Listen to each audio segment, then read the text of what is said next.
One of the big conversations, one of the big things on my mind lately has been e-commerce. It's e-com, and that there's all these marketing channels like maybe Facebook and Google, but there's a whole bunch. Amazon would be what I consider a marketplace sales. So you should leverage marketplaces in your business, but you should definitely try and drive your customer to your own properties, your own land. Right, and that would be your own e-commerce website if you're selling online. So I define a brand as the emotional connection between like the thing that your product delivers and the person. The story they tell themselves about themselves that they want to be a part of. So the story that they could see themselves living. That they would want to be part of. And it's not logos and those kind of things. It's like just much deeper than that. And what you need to sell is the aspiration. Like you need to sell whatever the solution that your product has, but you have to make it something that they want, right? They want to be a part of. So that's where brand comes in. All right, guys, welcome to Success on Repeat.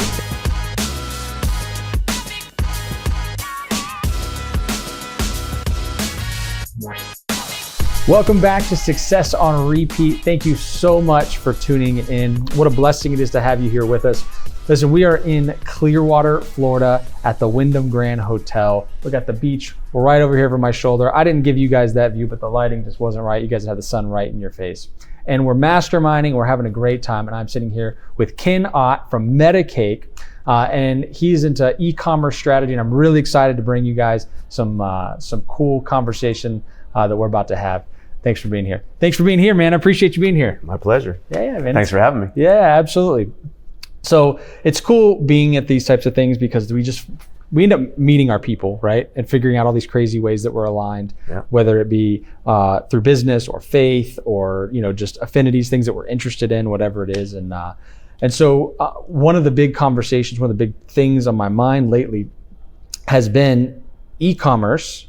Oddly enough, because who sits around thinking about e-commerce, but business. A lot of people do apparently. Apparently, right? Business geeks, kind of nerding out on e-commerce and nerding out on who's in the e-commerce space and trying to figure out all those things. And so obviously you guys have a business that you guys have been helping e-commerce stores and brands and business owners, strategize and, basically, I guess, soup to nuts, take their business to the next level. So build real healthy businesses. That's kind of our goal. Build real healthy businesses. Real and healthy, good businesses. Like I said, I say I nerd out, but like my feed, because it's all business stuff, you scroll through my feed, you caught my Instagram, you'd be stuck in like a loop of, preachers preaching and all the rest of it would all be business motivational stuff, right? Sure. And some of that's going to be e-com stuff. And so the ads and the stuff that get pushed to me are Amazon FBA or Shopify drop and ship. Hey, give me 10 minutes and $100 and we'll build you a Shopify store.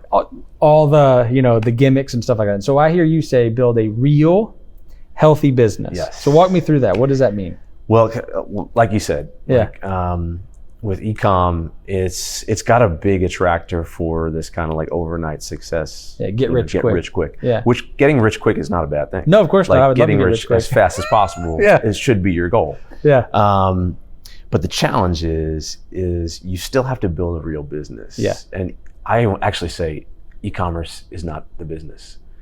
Like e-commerce is the most powerful sales channel out there. I've experienced a lot of success from it and I'm really grateful for it. Sure. It's fast. It's a fast sales channel. You get paid immediately. There's so many benefits to the e-commerce channel, but it's still a sales channel. Yeah. So what you have is a product business.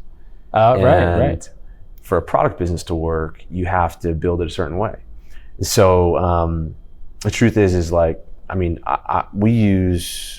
built businesses on all those different platforms. And actually that leverage Amazon and, Shopify is a great platform and all this kind of stuff.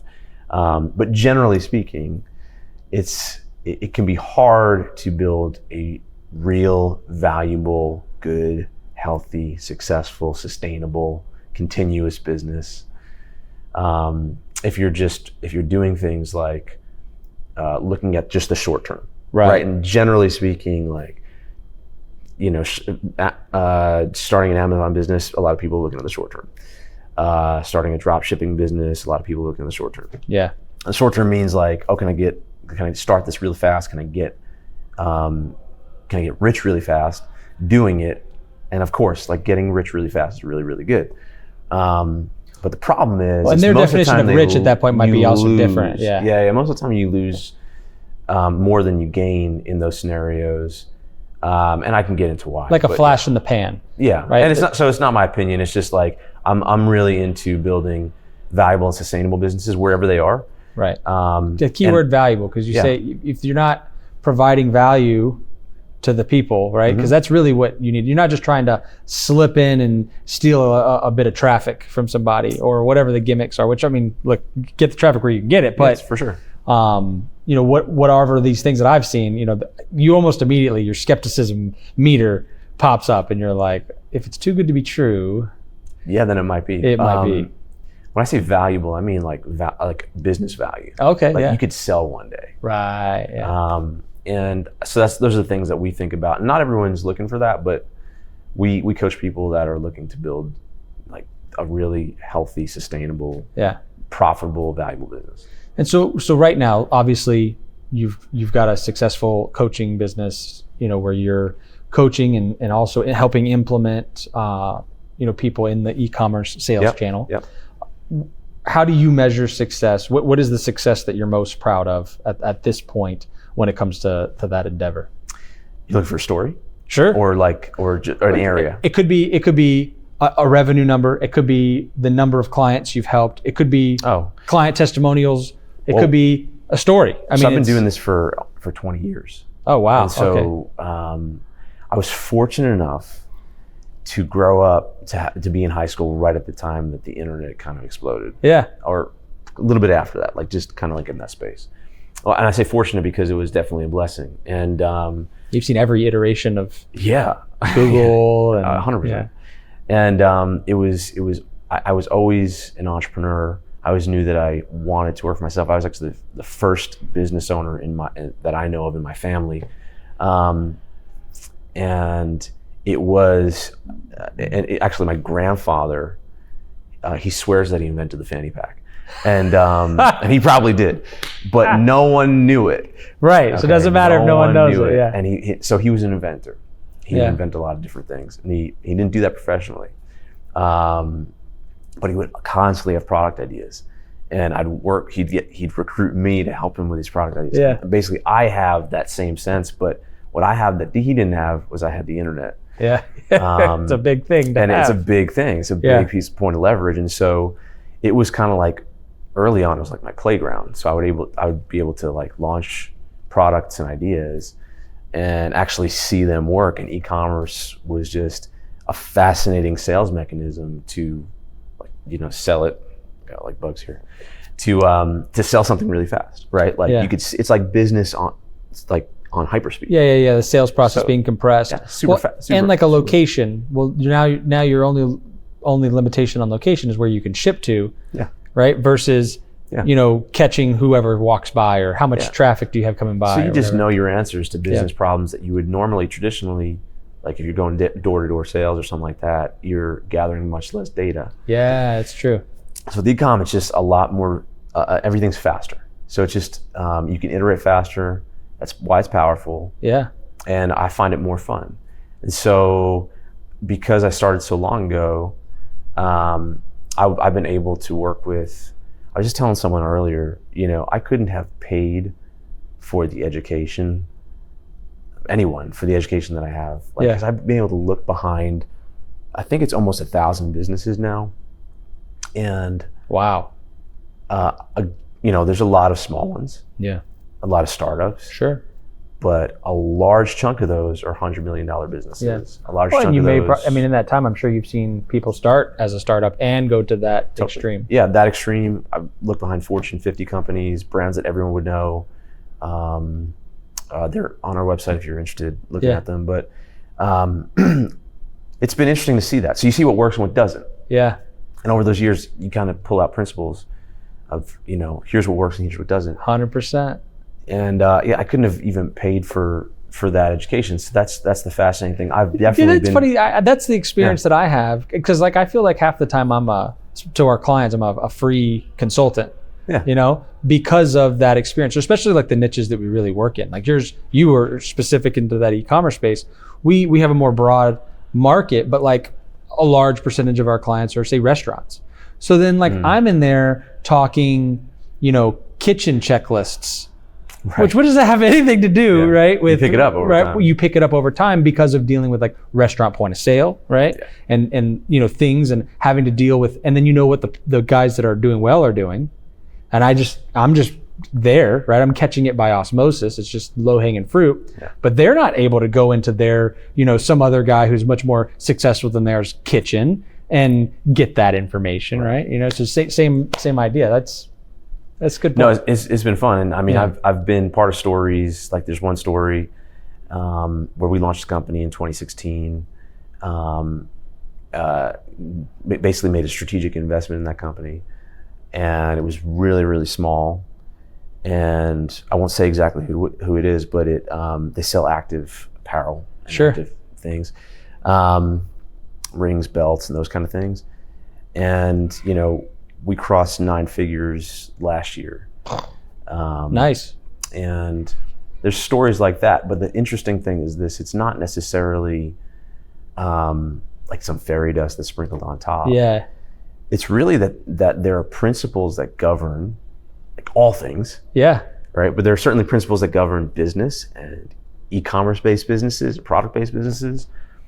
If you employ those principles and you're willing to commit to it, and like run hard after it and do the things, then the outcome is kind of a foregone conclusion. Like I'm not saying you're going to make $100 million, but it's going to be a lot more likely that you will. Right.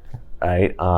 And principles work the same for everybody, right? So if they're true principles, then you will find success using them. Yeah. So that's been the fun. It's not that they work for somebody else and then now, well, I don't want to work for you, right?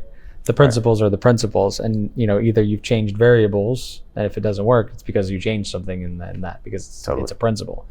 Well, also in e-commerce, it's just math, right? So I get that. Math doesn't care about your feelings. Yeah, it works for everybody.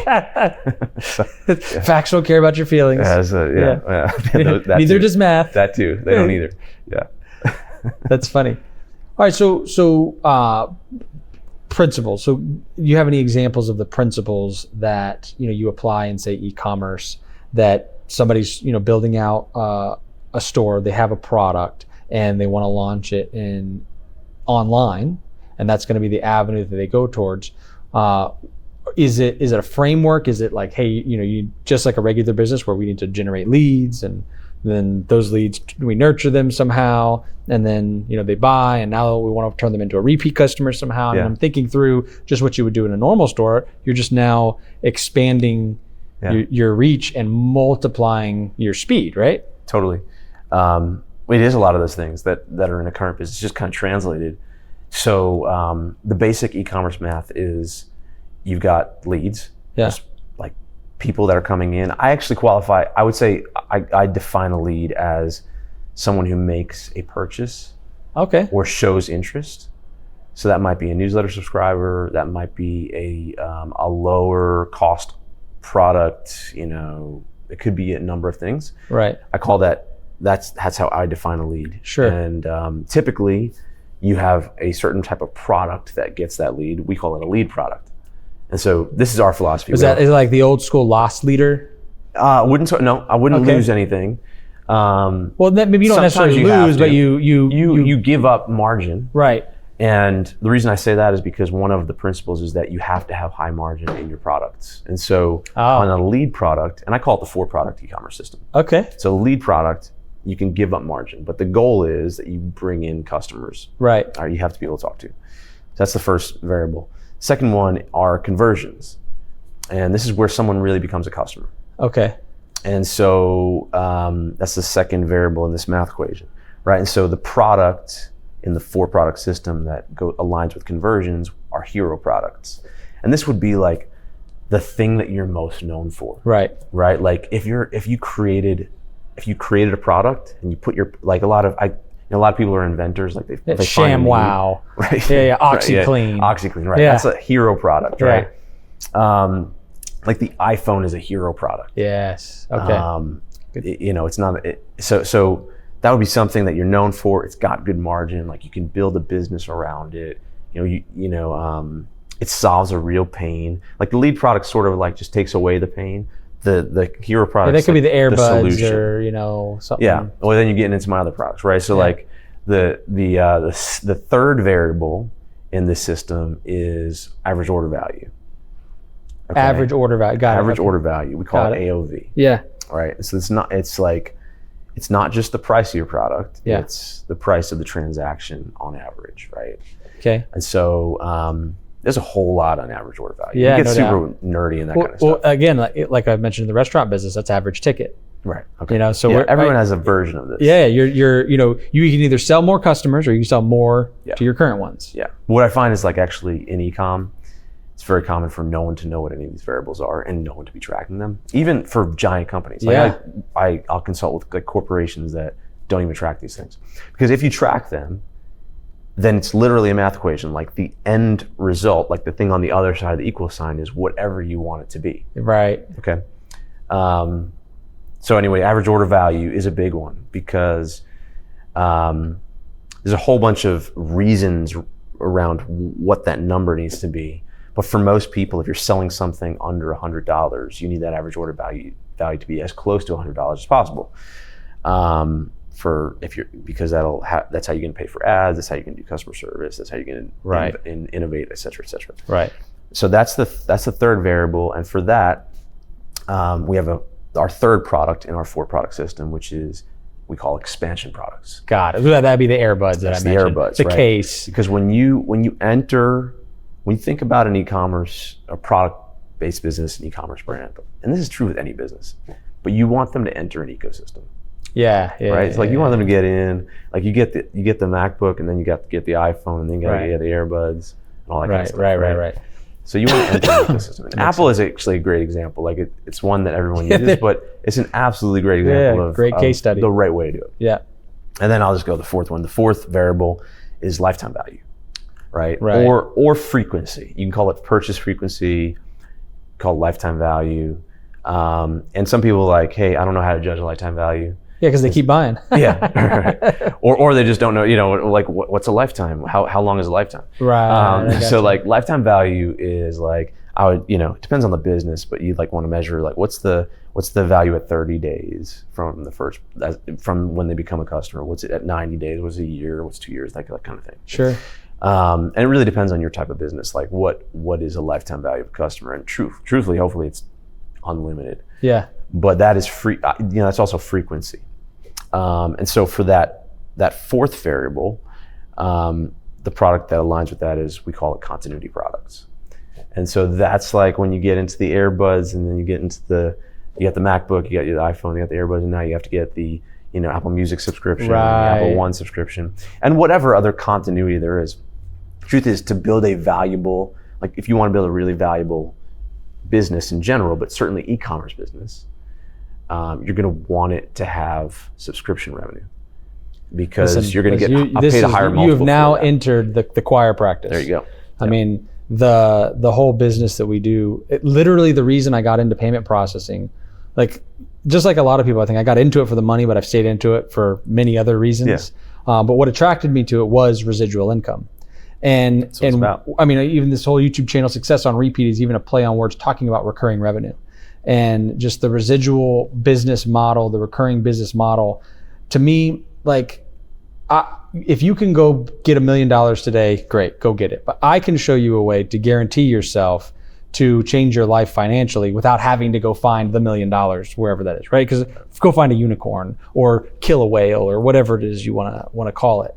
And continuity or residuals or recurring revenue, MRR, right? Whatever you want to call it, is a game changer. I mean, a game changer for any business. But I mean, now that you mention what you just said about, say, like Apple Music, and then Apple TV, and I don't know, there's other things that Apple gives away as subscriptions, right? Now they have the Apple One, which is like a little bit more.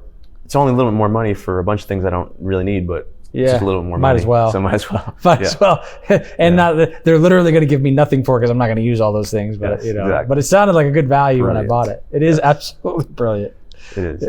I mean, I don't have to sell anyone on the probably on the concept of e-commerce because everyone sees, many people Yeah. see the power in it, and most people are probably listening to it, or maybe they're in it already. Right. So, But- but let's because it sounds like you work with Amazon at times, It's and then other times you work Yeah. on your own outside of Amazon. Yeah. And I think that like when I think of e-com, I think you're competing with Amazon. Like immediately I have that in my brain. And the reason I think that is if I'm gonna go search for something, I'm gonna go search on the Amazon app. they've Why? done a good job. Because they've done a great They have a good e-commerce business. they have a great e-commerce business. If you're on Amazon, you do not have one. Right. Okay. See, and that's I think that's where I'm going. You That's have a what- great I want to client in understand Amazon. how do you like what is your thought process on that of obviously if I think of it from a layman standpoint, what has Amazon done great? Well, first off, I order it and it shows up. It's quick, it's efficient. Yeah. Pricing, for most things is within the range of what I would pay for it. And they've tricked me into thinking that I got free shipping somehow in there. Right. Yeah. Right. But at least it makes me feel good. Baked in. Yeah, it's baked in. No, but they do play the volume game. It's Well, hard they're to the compete with them Walmart of on- the internet. Yeah, they're hard. It's hard to compete with them on price. And if you read I think it's called Superstore, right? The book from Jeff Bezos, you know that their philosophy is to lose as much as they need to win. Right. So yeah, Lose as much as they need to. Yeah. Well, I heard something like Amazon lost money. For like 20 years or something Yeah. crazy? right. Like, They will go into a market. This is documented, but they'll go into a market just willing to lose money for years just to dominate that market. So no, you can't. So competing with Amazon is not the goal because Amazon's a behemoth. Using it, leveraging it is. right. But what you want to be careful of strategically is the belief that being on Amazon means you have a business, because it doesn't. Right. It means that you have one great client in Amazon. And I have this philosophy. I don't think I came up with it, but I can't remember who did.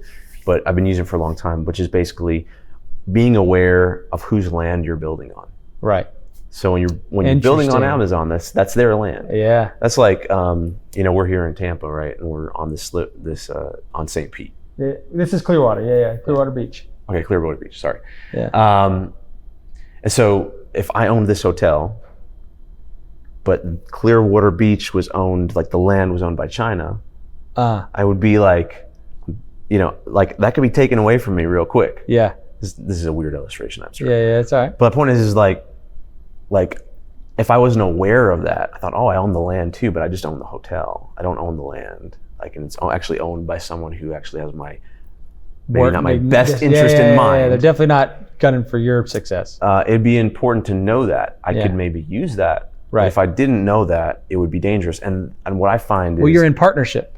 and a lot of people don't know that. Right. And that's the danger. Yeah. So I do leverage Amazon. And Amazon is a partnerships sales work channel. as long as both of your interests are synergistic, right? They're And working you're together. and you're working with The minute that stops working and they realize, wow, that was a great marketing idea. I think we're going to use that and undercut you Totally. to work you out of the process. I know very big brands that do a lot of money on Amazon, Yeah. and they spend a lot of money fighting Amazon Yeah. because Amazon's cutting them off in all different ways. All that to say is Amazon's not evil, but Amazon has Amazon's best interest Correct, in mind. yeah. And so it's a sales channel. So we have, I think it's 6 sales channels. You can go read about this we've written about it. But there's a certain number of sales channels. I think it's 6. And people are fascinated by that because they always think that there's just one. Yeah. E-com. And it's e-com, and that there's all these marketing channels like maybe Facebook and Google, but there's a whole bunch. Amazon would be what I consider a marketplace sales channel. So you should leverage marketplaces in your business, but you should definitely try and drive your customers to your owned properties, your own land, right? And that would be your own e-commerce website Right. if you're selling online. Right, like maybe you leverage that, what would you call it, the lead product Totally. Yeah. on Amazon. Great point. Our Amazon strategy are all lead and hero products, and a limited set of hero products. Right. No, it makes sense. And then you may be able to get this one color there. As you go searching for it on Amazon, you realize I can't get what I'm looking for, and I end up on your website, which I've done this. You could do that, there's other ways, because obviously you can't violate. You're not allowed to talk, because you can't talk to Amazon customers. Like, you don't have those emails. No, but it's a So- natural. You can. You have to build that ecosystem so that they can find you, Yeah. and even in the packaging. But yeah, Especially Amazon's- if you built a brand, because like you were mentioning, right. building an actual healthy business, one of those things is building your own brand. So Totally. if you don't have a brand and they're just there, like you ever notice, I'm sure you have, what am I talking about? Talking to the e-com expert, right? Let's see. Like there'll be 10 of the same product with different brands. They literally, you can tell they all just bought the same product from Alibaba or wherever they Right. got it and stamped their brand on it, or had the company stamp their brand on it. Yes. But it shows- Congratulations, you have a commodity. Correct. And you find it on Amazon, and there's, you could tell, even the pictures, right? You didn't even change the marketing photos. You took the manufacturer's marketing photos and used the same ones. But then you will notice, like, somebody will set themselves apart with something different, and it's maybe it's within the same range of the same product, but they have a brand, and all of a sudden now all of these are the same, so it doesn't matter. Now you're in like the luck of the draw. Yeah. And where does this guy set himself apart? Maybe I still choose one of those others, but at least you had, Yes. Amazon is great. I know we're in Amazon deep right Yeah, now. yeah, but yeah. It's great for discoverability. Yeah, So right. if you've got a brand, you've got great products, like it's great awareness to Sure. new customers, because most people have Prime. And I Yeah. don't know, it's like a huge number. I think it's like over 60% of I have Prime. Yeah. Well, households in America have Prime. the same way that people use Amazon, people use online ordering for restaurants. So like Uber Eats, DoorDash, all these places that do like their own marketplace, their own delivery. But the goal is to get those people onto your own online ordering platform. Right? That's one of the things we do for restaurants. But the reason they want to do that is because they're paying out the wazoo, these fees and stuff, to Uber Eats. And so a lot of times people could come to the native platform, your own e-com website, right? And either A, get it cheaper because you've eliminated some of the fees, or B, just have a better experience overall. And one of the ways they do that is when they deliver the food or whatever, right? They've stapled this bag. Inside is something with a QR code saying like, hey, next time order direct and save, or something like that. And so now you've got... Those are definitely ways you could do it, right? You can throw Yeah. a coupon in the box and the packaging just for future orders and those kind of things. There's all sorts of strategies, but the point is like, be aware Yeah, of where you are building. sure. I think that's the point. That's good. So then you guys have a whole strategy for brands to work their e-commerce channel on their own land and build it in a healthy manner. So it sounds like you're telling me. Yeah, you want to build it on your land, and you want to build a brand. Yeah. That's the other. You said brand. Yeah. And And how do you guys define a brand? so I define a brand as the emotional connection between like the thing that your product delivers and the person. The story they tell themselves story about that- themselves that for they want to be a associating. part of. Yeah. So the story that they could see themselves living, Yeah. that they would want to be part of. And it's not logos and those kind of things. It's like just much deeper than that.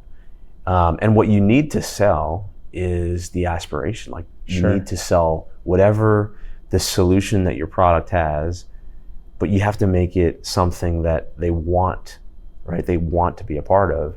So that's where brand comes in. Yeah. And brand is interesting because brand can take a commodity and make it into not a commodity. It's actually the only defense you have against being knocked off. Like you can get your product knocked off, Yeah. but they're not going to knock off your brand. Well, I'd hate to believe the point with Apple, Yeah. but they are obviously a great case there study are for branding. some knockoff iPhones. Do you want Not only the those? knockoff iPhones, there are knockoff smartphones, right? And That so too. Android is obviously the largest other platform out there, and there's other ones. BlackBerry has a platform. Microsoft might still have a platform out there somewhere, but the big I mean, half of those smartphones in the US are still iPhone. Totally. And then all the other manufacturers are fighting over the other half Right. because they drew that line in the sand all with a brand. And what's It's interesting not for about nothing. Like, No, yeah. I'm an Android user, Oh, right? no. I know. I know. no. Green text messages bubbles or whatever. Yes. I know we got to stop right now, right? Yes. Take you know, I don't think iPhone is superior to Android at all. And I know that may be controversial, but He has to say that. I also don't think Android is necessarily superior to Apple. The only thing I would say is from a technology sales standpoint, I can use Android a lot more than I can use Well, Apple. this is a good point. Yeah. Right. So one of the things a brand does is it communicates a philosophy. Right. Like the philosophy on how you solve a problem. Okay. Yeah. Okay. I like that. And so that's when I teach about, because one of the big strategies is it's funny, like we teach a whole bunch of concepts to our groups in our programs, but they're really psychological concepts. Yeah. And there's actually very little tactic. I mean, there's a lot of tactics that have to happen, but like really the strategic stuff is really But if you important. understand this, you'll Yeah. figure this other part out. Totally. Yeah. So like understanding that if you want a valuable company that stays alive, that is sustainable through any economic condition, that continues to grow and is profitable and is valuable, you're going to need to understand how to build a brand. And what that is that really means you need to dig into, because if you don't want like a service level brand, and people can tell the difference, right? Whether it's just like where it's just like a bunch of, nice visuals, but nothing deeper. Right. Stock photos. Right. If you don't want a surface level brand, then you need to understand what your philosophy on solving the core problem is. And so your brand is kind of that. Yeah. Right. So Apple and Android is really interesting because like Apple solves a problem a certain way. Right. Android solves a problem a different way. Correct. Android is like, we give you all the flexibility in the world, Yeah, right? open Or I don't know source, if they still do, but like open source, flexible, like we're not going to hold you back. Well, think about how many pieces of hardware brand you could put Android on. Right. Apple is like Apple's on easy. Apple. It works. Yeah. And it's elegant. Right. And so if you like that, and so you're going to get restrictions on that side. Right. But so that's actually a good distinction of like, so now if neither one of them built a brand, it was just like smartphone, Right. then neither one of them would be around today. Right. And they wouldn't be around in 10 years. And you can look at this, time after time. You go on Amazon. I know a company, Groove Life, who sells silicone rings, and I've been a part of that company. And they sell like a $65, I think, silicone ring. Okay, you can get 10 silicone rings for like $5 on Amazon. Yeah. Now Groove has a superior. No doubt. I mean, I'm not saying this, but like, Yeah. it's higher quality and has way better customer service. You lose it, you break it, anything that gets replaced. Like, Yeah. but that's all part of the brand. Yeah. It's still a silicone ring, Right. and so and we sell thousands of them. Yeah. Like, why would someone pay $65 for a silicone ring when Yeah. they can get it on Amazon? And now that's not unethical. Like, that's across the board, because the brand is what makes it valuable. It's the story they're telling themselves by being associated with it. Yes, and some of that is also perceived value, and in the service, in the beliefs behind the company. Because Groove has certain beliefs. Yeah. And some people don't like those. Yeah. And other Good. people love them. Good. Well, you need to be polarizing. Yeah. That's a big part of it, Yeah. And so really strategically, if there's one thing I could like let you take away, like, I know there's the 4 products and that's kind of strategic, tactical, but like, if you really figure out how to build a brand, then you'll win at it. Yeah. Like, yeah. it's really hard Yeah, not to. the brand building is a big piece. Okay, so Yeah. so obviously I'm a payment processing guy. Yeah. I'm interested in, you had mentioned kind of offline that there were strategies. So I'm thinking tactically, like, are we integrated with WooCommerce? How are we doing? Doing it with Right. our our native gateway? Are we doing it with Authorize.net, with NMI? Like, how are we doing that? What about, Magento or whatever, all these different platforms that you can build your e-commerce store on from a software platform, Shopify, whatever. Most of those are solid. Yeah. Oh, right. Yeah. I mean, you can't go, wrong with. We work with have worked with all those. Yeah. So then you mentioned there's strategic reasons why you would use one, or business cases where you think you would use one or the other. And of course, the big elephant in the e-commerce space is Stripe. Mm-hmm. And, it's not for nothing. It's not, every time I come to a mastermind, every time I run into any place where there's a bunch of entrepreneurs, there's always somebody that's like, bro, they're holding all this money. They're on $400,000, shutting them down or whatever, restricting them. There's something going on with their business, and something is throwing a real bottleneck or an issue. So other than say, those low-hanging fruit issues, what are the strategic reasons that somebody would want to pick one payment platform over another, or whatever, from your perspective as an e-commerce? And I haven't paid him to say any of this stuff or anything like that. It's really, I just interested in hearing, his strategic thought process. I'm pretty agnostic to the technologies, to be honest with you. Yeah. And I've had experience with a lot of the different ones, different platforms like Magento, Shopify, BigCommerce, Enterprise, et cetera, and also all the payment processors and all the various other technologies. Sure. Like email platforms and things like that. To be honest with you, they're different tools, and the tool belt depends on what you want to do. Yeah. And so, or what you want out of it. And so, Stripe is easy to set up. Shop Pay is easy to set up. And that's important for a lot of reasons. Like when you're beginning, or there's just certain scenarios where that makes a lot of sense. 100%. You're going to pay a little more for them. Yeah. Right? So you're going to pay higher fees. You're not going to be able to negotiate because you're a small fish in a giant pond. And so you're going to lose some things that you might want in the future if you're a little bit bigger. Right. But they're great. I think when you start thinking about, okay, am I doing enough volume to rationalize someone where I can cut out a middleman, right? Because there are middlemen inside of that get fees. Or negotiate rates, which I know you can with direct processors and payment processors, things like that. And that starts becoming something to consider. Yeah. Obviously, integration into the platform that you're on is important. Yep. So it can either be easy or a little bit harder. Yeah. And then the last area that I consider is what you just mentioned about getting disruptions. Yeah. And I would just say this, again, sort of like the knowing whose land you're on discussion. Right. It's the same with payment processors.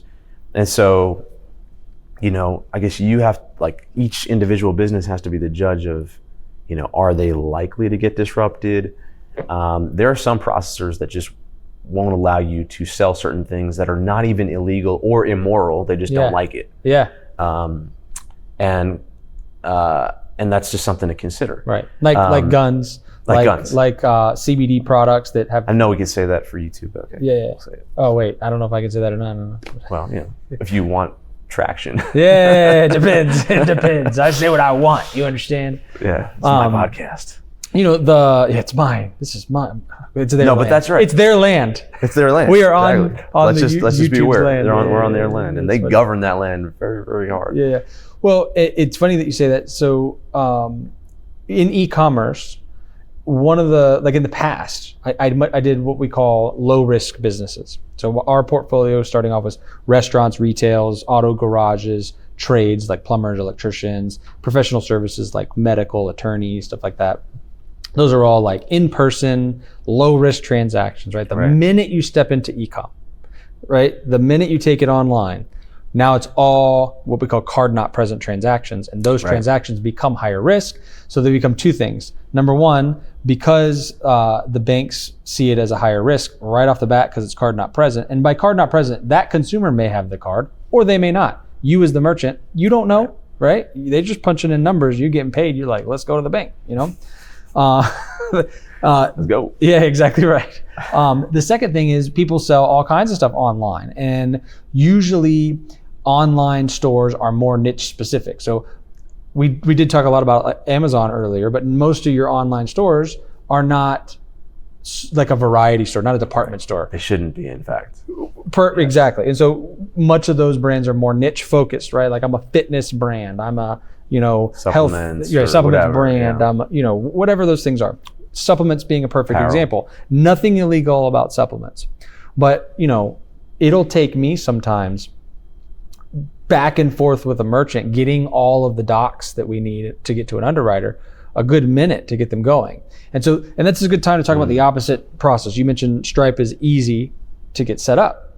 Well, it's easy to get set up because they don't do the underwriting on the front end. So what happens is you set up, and that's Stripe, Square, PayPal. These are all what we call payment facilitators. They're not, sure they process payments, but they're not in the industry called a payment processor. They're called payment facilitators. And what they have is what we call a master merchant account. And that master merchant account, they then let you use their merchant account. So they have their own layer of guidelines now on top of that, and their own ability to hold your money, because you might mess up their merchant account. Because you might mess up their master merchant account, their situation going. Now, obviously, these are huge players. They act in effect as payment processors. Yeah. But because they are in the industry, the status that they are, which like we have a payment facilitator channel that we don't do a ton with, but it's because all of those merchants have to be in a specific niche. Right. Stripe is to the size where they don't have to do that anymore, right? They can take on anybody from any niche. But what happens is the minute you start doing any volume, they're like, well, hang on a second. Yeah. What kind of business are you in? Right. Again? We didn't check this. We didn't check this out. Like they're like waking up. Oh, we weren't expecting you to make money. Correct. Well, just like now that you're making money. Right. Just like Square in the beginning, they were the micro merchant processor. They were there mainly for the part-time dog walker or the garage sale guy that just needed to, hey, like I just want to take a credit card because now everybody wants to pay with credit cards. And I just need to sell this stuff that's in my garage. Let's be honest, though, if you're starting a business, that's not, your expectation is to make a lot of money. 100%. To be successful. And so you have to consider that. Yeah, 100%. Well, actually, Square in the beginning did me a great service because those smaller merchants are a distraction, and we look a little bit bougie when we're like, hey, we have a $10,000 a month or $20,000 a month threshold that you have to meet before, we'll start working with you, which we don't put it as a hard threshold. We help people, right? That, especially within our circle of influence. But, right out the gate, that's what we're looking. We're targeting anything. We're going after anything over that threshold because for us, Square was finally something that would service those people. Because like you feel bad, like where are they going to go if we can't help them? Yeah. In the micro merchant space. So we used to help them. When Square came out, it was like, man, thank goodness there's something out there for this micro merchant market. Yeah. Of course, little did we know they were, doing that same thing. So, they were starting out with the micro merchant, but they've gotten better and better at, what they're doing, and they've started to take a little bit more market share. It's still from the bottom, right? So they're coming up, For sure. Stripe is a completely different animal. They went after the online market, and they did it in a way where you didn't do the underwriting. They'll do like what we call KYC checks, which is know your customer. So like they'll run your social security number through a check to make sure you're not blacklisted or a felon or whatever, which they can do that automatically. But they're not really underwriting your business to know what type of business, what you're selling, the products and all that. So you get started and you get up and running immediately. And that for an entrepreneur entrepreneurs are notoriously ADHD, right? Speed. And they're looking to get going quickly. They love that. And then they use that, like that social media attention span dopamine hit with the app on your phone where every time you get a payment, ding, ding, like a little ching sound on your phone to get you like, wow, man. And so that, all that builds an experience for people. And it's like a sales pitch for Stripe right now. But what happens is, it just like anything that is kind of like a low end addiction product, right? The problem comes on the backside. Yeah. The ease is on the front, so then the hard is on the back. Yeah. Versus put the hard on the front, then you can get the ease on the back. So like for us, it's a good life principle. It is. Hard now. Hard now, easy later. Easy now, hard later. Yeah. For us, we underwrite people on the front end. And so, for us, when it comes to like, say, holding money, does that mean that we never hold funds? Absolutely not. Of course, every merchant processor will look at a red flag scenario and say, hang on, what's this? And they're going to ask you some questions. The difference is, instead of you getting an email saying, hey, we've noticed that there's an issue with this, please submit these docs and we'll look at it in 45 days, right? Yeah. And then there's no phone number to call. There's no, online chat to chat with, and you don't have any, like, what are you going to do with that, right? 45 days, they're going to look at it. Yeah. Versus, we're on the phone with our customers that day, like, hey, listen, we noticed that, your average ticket is $1,000. Your high ticket set at $10,000, and you said $100,000 transactions. Did you fat finger that? Like, was that an extra zero pushed in somewhere? What was that for? Can you present us with an invoice so that we can just go ahead and approve that for funding? Yeah. That's a different conversation. It's a different process for somebody, because it could have just been like, oh yeah, you know what? We had a really big corporate group buy. They're using a corporate card. Sorry, and there's even ways that we can prevent the holding with level 3 data. That's a whole other topic. Yeah. Where you could submit like invoice information along with it, like it comes actually through it, and that even lowers the interchange rate. I mean, there's all kinds of. The more data you send, the lower the rate. Right. In general. Right. In general, exactly right. So for example, if I just put in a credit card number and a expiration date, that's enough to get an approval. But that, and a card not present scenario, is going to be the highest rate. Whereas if I put in, CVV code, address information, that'll get what we call an AVS check, yes or no, did it match? Which also for e-commerce, which I know you know this, right, is a huge deal, because that prevents fraud, right? These are getting you a lower rate, but it's also a more sure sign. Chargeback. Right, exactly. That the person that's doing the transaction is the person that owns that card. They are the card holder versus someone else using that card, because they have more data to plug in, with it. And that's why it mitigates that rate from an interchange standpoint. And all of those things are. I think the point is like, if you care about, I often say this to people that I coach or my clients, it's like, they ask, well, I'm thinking about doing this thing, it's a big investment. Should I do it? Like, the question is like, well, I don't know. Is the channel important enough? Is the business big enough to where if it stopped working, that would be a big problem? Because then you should consider it, right? Yeah.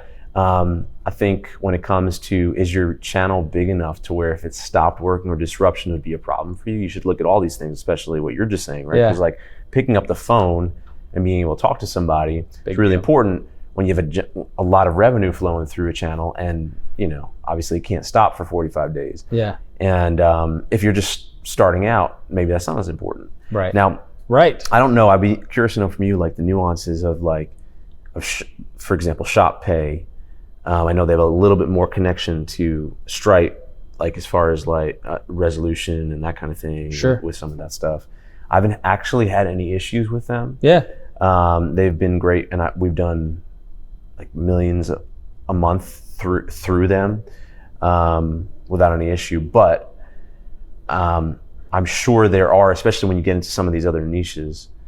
And that's the point. That's why you're the expert, and that's why you need to talk to someone who knows the niche that you're in, so that Well, imagine for a second that so Shop Pay is the native payment processing engine from Shopify, right? And Shopify is a platform itself, and so from an underwriting standpoint, how much better to actually own the platform with which the people are selling the things on.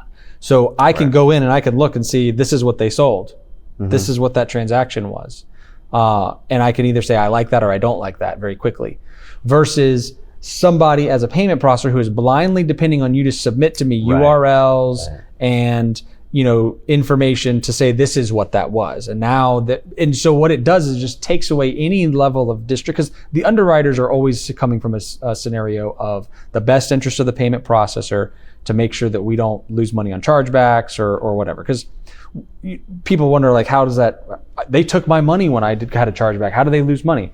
Well, the way they lose money is that there's knuckleheads out there that will come in and do a bunch of transactions, take all that cash out of their account. When the chargebacks come in, there's no money in that account to grab. Now the processor's on the hook for that money because it has to go back to the cardholder. Right.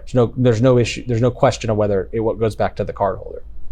So yes, you lost money, but that's because you're a legitimate business. And it's the same idea when somebody uses a fraudulent card on your website. It's the same idea as somebody using a counterfeit dollar bill.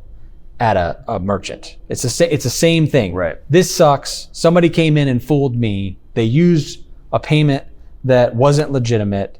I thought it was. All of my checks worked out or whatever, What else could I have done? You know what I mean? Yeah. But it got through, and now you gave away product and lost the money, So you're like almost out double, Yeah, you are. And so in those scenarios, the system is set up where the merchant, I don't want to say always loses a chargeback, because that's one of the things that we help with. Mostly does. Yeah. Well, I would say I don't know about you with you. Yeah. Well, Probably not. Here's the thing. Probably not if you have someone to talk to. Right. With the big conglomerates, like the likelihood of you getting that back because you supply the right documents to the right person in a timely manner, most people just write it off. Well, and that's what I was going to say. There is something to be said for the math equation of how much time do we spend fighting to get our $50 back in the payroll dollars it takes to have somebody even go and gather the documents to submit it. So there are some automated processes and things that you can put in place that will auto approve chargebacks. Meaning, look, Visa even has a new product where, like, as the chargeback comes in, it'll notify you. And if you ever signed up for this program, it doesn't count against you as a chargeback, because what you're going to do is you're going to auto produce a refund if it's under a certain dollar threshold. Okay. And so what that does is, instead of your account, because like if you get too many chargebacks, your account can get shut down. Right. Just because they're like, look, you're too much of a risk. What is it that you're selling that's causing all of these people to have buyer's remorse? Yeah. Or so many fraudulent transactions to come through, whatever the case is. Curious for you, because I'm going to share this with my people, but like, are there certain segments that you see where it's a much higher risk? Like if you're talking to someone who's thinking about investing or starting a product, like risk for chargebacks? Yeah, or just on the payment processing and chargeback side. Anything that is a online coaching and consulting is a risk of chargeback, especially if it's like a course. Okay. So there's just going to be a certain number of people that are going to charge that back, versus like I got a valuable product in my hand. People they'll look at the digital product and be like, nah, and they'll charge that back and be like, that wasn't worth it, or whatever. Or I got the info. Rather than asking for a refund. Because not for nothing, we're in a very non-confrontational society nowadays, and people just don't. No kidding. It's such what a weird. A lot of online confrontation. Yeah, exactly right. I'm a keyboard. I'd like to talk to those people in person. Sure. Exactly. But other ones. That makes sense though. Yeah, online electronics have a decent amount of fraudulent, anything that somebody can resell. So there will be a certain number of folks. So there's issues with online transactions, what we call card testing events. So if you just have like an open hosted payment page or payment page period, where you don't have to go through and like do a checkout process and then like enter all your information and prove you're a person, and you can do a low dollar transaction, then they'll set up bots that will come and do what we call a card testing, attack, so to speak. Well, they'll just run a bunch of transactions. They'll do tens of thousands of transactions over the course of an evening, where like you're not awake to get these emails or whatever. And then what they're doing is they're just testing the cards to see if they work. Well, then they take the ones that worked and they'll come over here and buy something they know they can resell, right? So they'll buy it, they'll ship it to Doral, Florida, where there's like, freight forwarders, and that'll ship out, something to Nigeria or to Morocco or wherever these people are. And then they have something that they can resell, all on the backs of, fake card and testing events and stuff like that. I know like the good e-commerce platforms basically eliminate a lot of that card testing event. Through velocity settings. Yeah, right. Like, because you can't, it may happen once or twice, but it's not going to happen 10,000 times. But, correct. But if you're building, but that's something to be aware. I'm just saying from a strategic standpoint, like. Well, AVS settings, CDV settings. Yeah, but there's certain platforms where that's wide open. Right, of course. Well, and almost all like anybody that's consulting from a payment standpoint, an e-commerce platform or store, right, a client, should be having a conversation with them about security settings, because almost every gateway out there that's your generic out-of-the-box gateway has settings like velocity.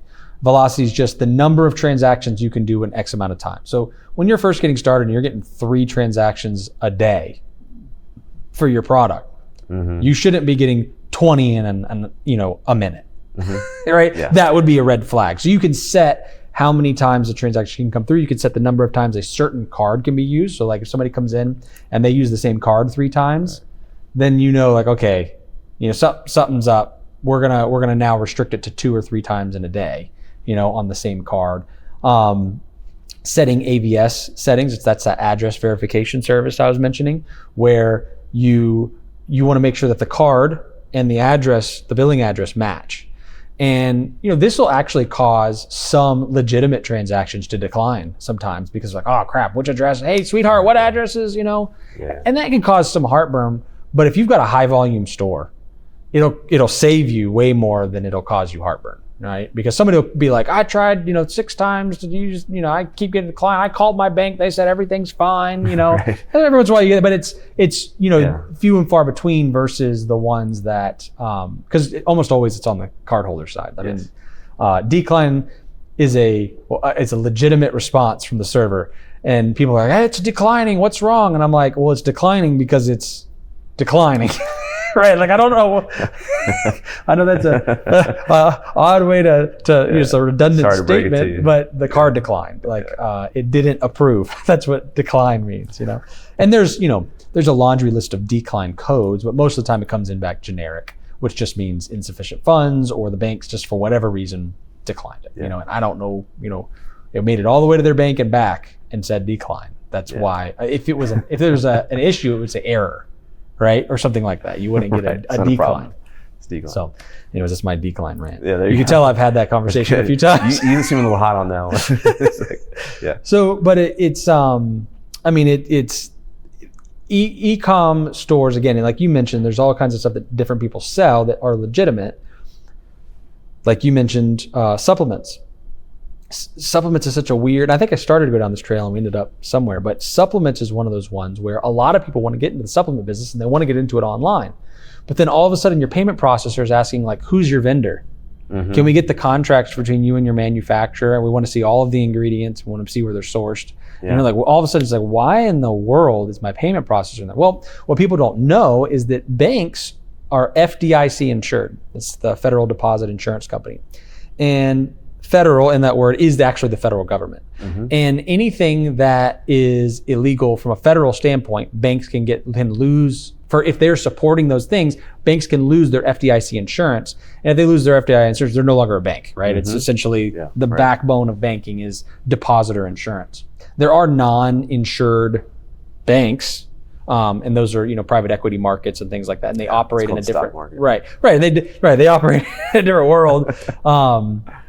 Altogether, but one of the reasons that people will be like, well, why is, you know, they'll ask questions, well, why payment processing ridiculous, yada, yada, but it's all has to do with the risks of the transactions and the legality of the transactions, and can we prove it? That's why like online gambling is such a, like, where is this gambling going on? Like most banks will just be like, you know what, I don't want to mess with it. So you have to find, you know, you have a processor. Well, every processor is using an acquiring bank, what they call a sponsor bank, paired up with them. So you have 2 entities when you get a processor.